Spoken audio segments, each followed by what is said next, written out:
আজিৰ ভিডিঅ'টো লাষ্টলৈকে যদি চাই হয়তো কিছুমানে মোক বেয়াও পাব পাৰে বা কিছুমানে মোক হয়তো আনফলো কৰিব পাৰে। আনফলো কৰিলেও কৰক, উপায় নাই। ৰিচেণ্টলি মই অসমৰ যিখিনি চ' কল্ড আৰ্টিষ্ট তেওঁলোকৰ ওপৰত কথা পাতিছিলোঁ। বহুত মানুহে মোক ভালো পালে আৰু মই ভাবিছোঁ আৰ্টিষ্টখিনিৰ ওপৰত মই নেক্সট টাইম কথা নাপাতোঁ বা এতিয়া আৰু কথা নাপাতোঁ, ভাবিছিলোঁ তেনেকৈ। কিন্তু আজি মই এটা ভিডিঅ' দেখা পালোঁ, এটা বাইট দেখা পালোঁ নিউজৰ আগত, আমাৰ সকলোৰে প্ৰিয় জুবিন গাৰ্গৰ। ভিডিঅ'টো দেখি মই ভাবিলোঁ দুই এষাৰ কওঁৱে, নক'লে নহ'ব। কাৰণ জুবিন গাৰ্গক সমালোচনা কৰা মানুহ খুব কম আছে, মানুহে সমালোচনা কৰিব নোখোজে। তাৰ কাৰণটো কি জানেনে? এইটো নহয় যে তেওঁক ভাল পায়, তাৰ কাৰণটো হ'ল কিবা এটা যদি সমালোচনা কৰে ছ'চিয়েল মিডিয়াতে হওক বা ক'ৰবাতে হওক, বা যদি কিবা এটা কমেণ্ট দিব যায় নহয়, বহুত বেয়া বেয়া গালি দিয়ে তেওঁৰ অন্ধ ভক্তবোৰে, যিবিলাকে যি লিখা থাকে বা যিখিনি মানুহ ইমেচিয়ৰ, সেইখিনি মানুহে বহুত বেয়া বেয়াকৈ গালি দিয়ে। সেইকাৰণে ভাল ভাল মানুহ, জ্যেষ্ঠ মানুহখিনিয়ে তেওঁক সমালোচনা কৰা বাদ দিছে আজিৰ ডেটত। কিন্তু মই ভাবিলোঁ সমালোচনা কৰি দিম, কাৰণ মোৰতো মতলব নাই, মোৰ ফলোৱাৰলৈ মতলব নাই। মোৰ যিখিনি মনৰ কথা আছে মই ক'ব লাগে, কোনোবাই ভাল পালে পাওক, বেয়া পালে পাওক। এতিয়া কথাটো হ'ল, দুদিন আগত অসমীয়া ভাষাটোৱে ক্লাছিকেল লেংগুৱেজ হিচাপে স্বীকৃতি পালে, মানে ধ্ৰুপদী ভাষা হিচাপে। এতিয়া ক'ব গ'লে সেইটো বহুত গৌৰৱৰ বিষয়। কিন্তু জুবিন গাৰ্গে সেইটো বস্তু মানে উপলুঙা কৰি উৰাই দিলে, মানে যেন ইনচাল্টে কৰিলে তেনেকুৱা। মেইন কথাটো হয়তো তেওঁ নাজানে যে ক্লাছিকেল লেংগুৱেজ কি, আৰু সেইকাৰণে তেওঁ ক'লে যে ক্লাছিকেল লেংগুৱেজ বোলে এটাই। What is Indian classical language? It's a wrong word. Indian classical language অকল এটাই আছে, that is Sanskrit. এতিয়া কথাটো হ'ল, আমি জনাটো দৰকাৰ যে Indian classical language, that means এইটো এটা ডেজিগনেশ্যন। আৰু অসমীয়া ভাষাক যে দিছে সেইটো বহুত ডাঙৰ কথা, কাৰণ ইণ্ডিয়াত চাওক, ইণ্ডিয়াত কিমান ভাষা আছে, তাৰ ভিতৰত আজিলৈ মাত্ৰ 11টা ভাষাই ক্লাছিকেল লেংগুৱেজৰ স্বীকৃতি পালে, তাৰ ভিতৰত অসমীয়াটো আহিল। আৰু এই লিষ্টত অহাৰ লগে লগে আমি গৌৰৱ কৰিব পাৰোঁ যে আমাৰ ভাষাটো মিনিমাম 1500 বছৰ পুৰণি ভাষা। এতিয়া বেংগলীখিনিয়ে ক'ব নোৱাৰে যে অসমীয়া ভাষাটো আমাৰ পৰা কপি কৰা বুলি, আগতে মাজে মাজে কয়তো, গতিকে এতিয়া ক'ব নোৱাৰে। আৰু সেই লিষ্টখনত ইভেন সংস্কৃত লেংগুৱেজটো আছে। তাৰ মানে কি, শুনক, অসমীয়া আৰু সংস্কৃত এটা গ্ৰুপত আছে, মানে কিমান ডাঙৰ কথা, কিমান গৌৰৱৰ কথা।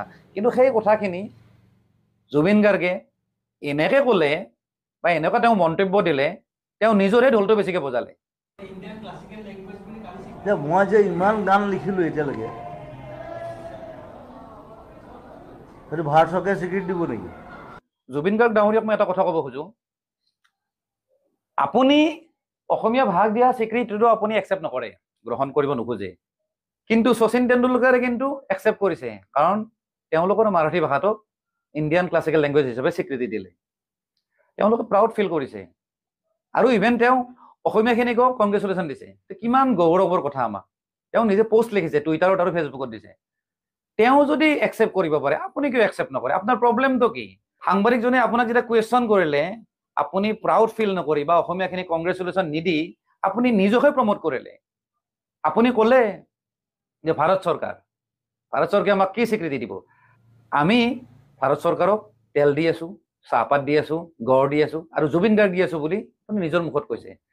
আমি চব দি আছোঁ, আমি তেল দি আছোঁ, আমি চাহ দি আছোঁ, গড় দি আছোঁ, ৰাইন দি আছোঁ, জুবিন গাৰ্গ দি আছোঁ। কথাটো হ'ল, আপুনি নিজৰ নাম নিজে কিয় লয়?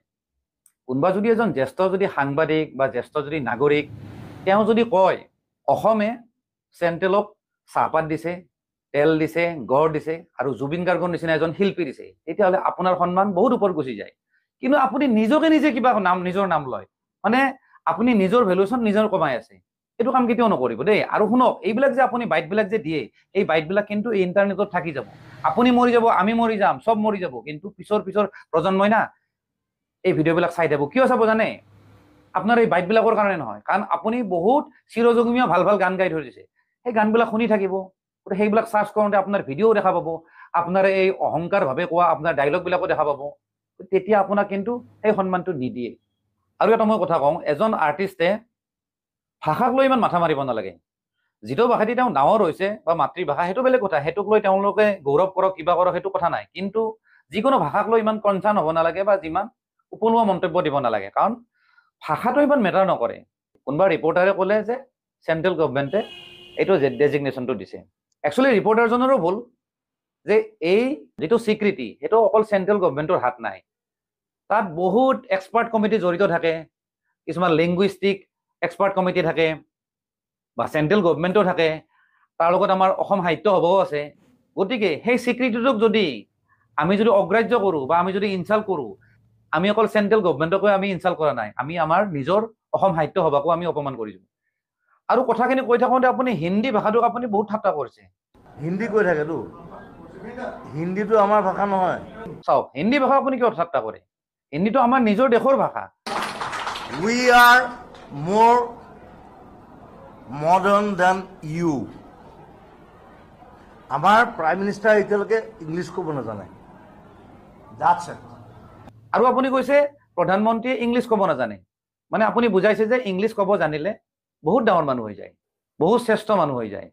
চাওক, প্ৰধানমন্ত্ৰীয়ে নাজানে ঠিক আছে, আৰু অসমতো যিখিনি 3.5 কোটি বা 4 কোটি যিখিনি মানুহ আছে নহয়, তাতো কিন্তু কেইবা কোটি ইংলিছ নজনা মানুহ আছে। সেইখিনি কি মানুহ নহয় নেকি? ভাষাটো ইমান মেটাৰ নকৰে। আপুনি ইংলিছ জানে জানক, ঠিক আছে, কিন্তু সেইটো ইমান গৌৰৱ কৰি ক'ব নাপায়, অহংকাৰ কৰি ক'ব নাপায়। আৰু এটা আপোনাক কথা কওঁ, হিন্দীটো আমাৰ নিজৰ ভাষা, অসমীয়াটো আমাৰ নিজৰ ভাষা, কিন্তু ইংলিছটো আমাৰ নিজৰ নহয়। ইংলিছটো কাৰ হয়? আমেৰিকাই কয়, অষ্ট্ৰেলিয়াই কয়, কানাডাই কয়, লণ্ডনে কয়। আৰু অৰিজিন ক'ৰ জানেনে ইংলিছটো? আপুনিতো নিশ্চয় জানে। ইংলিছ লেংগুৱেজটো হ'ল ইংলেণ্ডৰ। ইংলেণ্ড মানে কি? সেইখন দেশ যিখন দেশে আমাৰ দেশক অলমষ্ট 90 years মান আমাক লুটিপুটি খাইছে, সেইখন দেশৰ লেংগুৱেজ। গতিকে সেইখন দেশৰ লেংগুৱেজক আপুনি সন্মান দিব, আৰু আমাৰ নিজৰ দেশৰ ভাষা হিন্দীক আপুনি অসন্মান কৰিব। সেইটো কি ধৰণে আমি গ্ৰহণ কৰিম? নিশ্চয় গ্ৰহণ নকৰোঁ। আপুনি কৈছে যে প্ৰধানমন্ত্ৰীয়ে ইংলিছ ক'ব নাজানে। কিয় ক'ব লাগে? ৱৰ্ল্ডৰ যিমান ডাঙৰ ডাঙৰ লিডাৰ আছে, যেনে পুটিন ৰাছিয়াৰ, তেওঁ ইংলিছ নকয়। যেনে চাইনা, ইমান ডাঙৰ দেশ, জিনপিঙে ইংলিছ নকয়। আৰু কি জেলেন্সকি ইউক্ৰেইনৰ, তেওঁ ইংলিছ নকয়। সিহঁতে নিজৰ নিজৰ ভাষা কয় আৰু নিজৰ নিজৰ ভাষাক লৈ গৌৰৱ কৰে। আমিও কৰাটো দৰকাৰ। আৰু মনত পৰিল, আপোনাৰ চবতকে ফেভাৰেট ফুটবলাৰ মেছি, মেছিয়ে ইংলিছ কয় নেকি? মেছিটো ইংলিছ নকয়। তেওঁ কি বেয়া হৈ গ'ল নেকি? তেওঁ কি সৰু মানুহ হৈ গ'ল নেকি? ইংলিছ কোৱাটো একো ডাঙৰ বস্তু নহয়। ইংলিছটো হ'ল আমেৰিকাৰ লেংগুৱেজ, আৰু আমেৰিকা হ'ল এখন ডমিনেটিং কাউণ্ট্ৰি। তেওঁলোকে চব কথাই দি বেলেগ বেলেগ দেশক ডমিনেট কৰে, লেংগুৱেজেদি ডমিনেট কৰে, তেওঁলোকৰ কাৰেঞ্চি দি ডমিনেট কৰে। আৰু চাব, আমাৰ সমাজতো দুজন মানুহে যদি কথা পাতে নহয়, এজনে সেইজনৰ আগত ইংলিছ কিয় কয় জানে? তেওঁ কিন্তু অসমীয়া মানুহ হয়, সেইজনক ডমিনেট কৰাৰ কাৰণে তেওঁ ইংলিছ কয়। গতিকে English is a dominating language. ইয়াৰ সন্মান একো নাই, ক'ব গ'লে হিন্দীৰ তুলনাত নাই, বা আমাৰ নিজৰ ভাষা অসমীয়াৰ তুলনাত নাই। গতিকে ইংলিছ আপুনি জানিল বুলি ইমান অহংকাৰ কৰি ক'ব নাপায়, এইটো একদম নাপায়। আৰু এটা মই কথা কওঁ দেই, এজ এন আৰ্টিষ্ট, আপুনি মিউজিক কৰে, আপুনি চিনেমা বনায়, আপুনিও জানে যে এজন প্ৰকৃত শিল্পীয়ে ভাষাটো ইমান গুৰুত্ব নিদিয়ে। কাৰণ যেতিয়া মিউজিক বজাই নহয়, যেতিয়া মিউজিক শুনে, মিউজিকটো ফিল কৰা বস্তু, ইয়াত লেংগুৱেজৰ একো দৰকাৰ নাই। আপোনাৰ ব্লাডত যিহেতু মিউজিক আছে, আপোনাৰ ব্লাডত যিহেতু চিনেমা আছে, আপুনি লেংগুৱেজৰ কথা ক'বই নালাগে। চিনেমাখন কেনেকুৱা বস্তু? বহুত বাহিৰৰ চিনেমা আছে, ডাঙৰ ডাঙৰ এৱাৰ্ড পায়, ৱৰ্ল্ড মুভিজ যিবিলাক, সেইবিলাক চিনেমাখন চলি থাকে, কি ভাষা আছে কোনো মতলব নাই, কিন্তু মানুহে বুজি পায়। কাৰণ তাতে লেংগুৱেজটো মেটাৰ নকৰে, দৰকাৰে নাই। কাৰণ সেই চিনেমাখনেই এটা লেংগুৱেজ, সেইটো কয়ে, চিনেমা ইটছেল্ফ এ লেংগুৱেজ। গতিকে আপুনি এজন আৰ্টিষ্ট হয়, লেংগুৱেজক লৈ অহংকাৰ কৰা বা লেংগুৱেজ এটাক অসন্মান কৰা, এইটো একেবাৰে বেয়া কথা। আৰু চাওক, আপুনি ভিডিঅ'টোৰ মাজত কৈছে যে মই অসম হয়, মই অসম হয়। আপুনি সেইটো চিন্তা কৰিছে, বহুত ভাল কথা। আপুনি অসম হয়, আপুনি আমাৰ মতে অসম নহয়, কিন্তু আপুনি যে ভাবিছে সেইটো বহুত ভাল কথা। আমিও গৌৰৱ কৰোঁ যে জুবিন দাই নিজকে অসম বুলি কৈছে। গতিকে আপুনি যেতিয়া ক'ৰবাত অহংকাৰ কৰিব, আপুনি যদি ক'ৰবাত যেতিয়া ইনচাল্ট কৰিব, আপুনি যদি প্ৰধানমন্ত্ৰীজনক অসন্মান কৰিব, আপুনি বুজালে যে আমি গোটেই অসমখানে অসন্মান কৰিছোঁ, গোটেই অসমখানে আমি ইনচাল্ট কৰিছোঁ, গোটেই অসমখানে আমি অহংকাৰ কৰিছোঁ, সেইটো বুজায়। আপুনি সেইটো বস্তু মাইণ্ড কৰা উচিত। গতিকে ভিডিঅ'টো মই বেছি দীঘল নকৰোঁ।